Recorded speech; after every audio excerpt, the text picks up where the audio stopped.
Good afternoon, you beautiful people.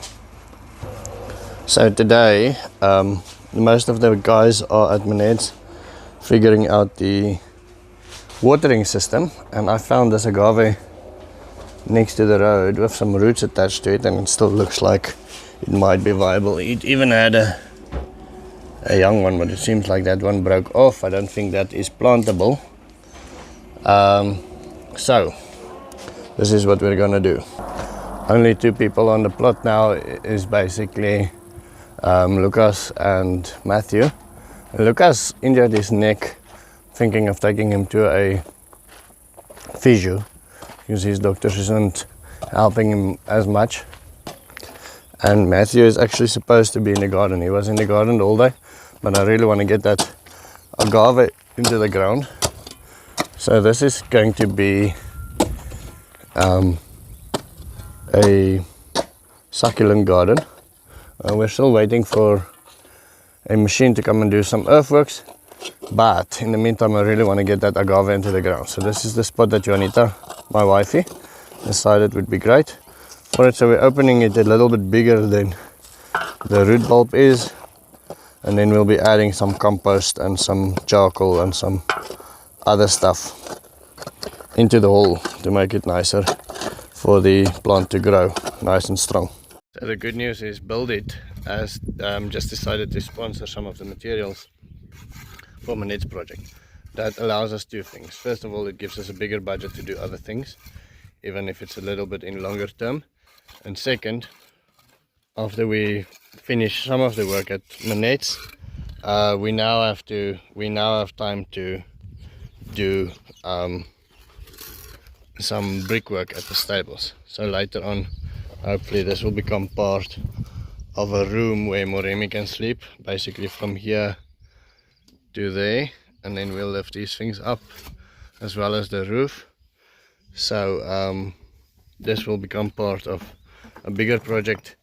Hopefully we'll have a compost toilet in here for Moremi and for the guys during the day that they can use. I really like the compost toilet part at Grants. I want to build something like that. And then obviously Build It Ochivarongo helping us. We only have a couple of days left, but helping us with a sponsorship for Maned's is obviously a huge plus. It opens the door for so many more possibilities. Good morning, you beautiful people. You'll have to excuse the pigs there in the background. They are just about to get fed and they know it. So about last week, about a week or two ago, we moved the whole heap from there to here, or made it more up. And our idea was to heat it up and get it higher so it can heat up. We've wet it quite a bit. There's quite a lot of earthworms activity in here, but what we actually want is decomposition. We want heat, and we want to start killing off seeds. You can see here, now this isn't necessarily wheat seeds, this is just sunflower seeds. What are you, Toby? What are you? Toby just realized that I'm outside. He's very happy to see me. And what we want. What are you, Toby? And what we want is some heat. So I would like to come out here in the morning and see heat rise from this pile. So what we'll be doing today then is move all of this up closer and higher, so we have a bit of a windrow going here and we've got some height. Now the thing about horse manure is actually a perfect composition between nitrogen and carbon. Lots of brown, and manure is seen as green, and so it's actually a very good composition, but it needs to have some sort of density and then obviously moisture for it to heat up. Just give me a chance. Wait. So this is some of the older compost here, and it's actually already very decomposed. Decomposted. There's some worms down there, and this is very good. See, there's guys climbing back in there.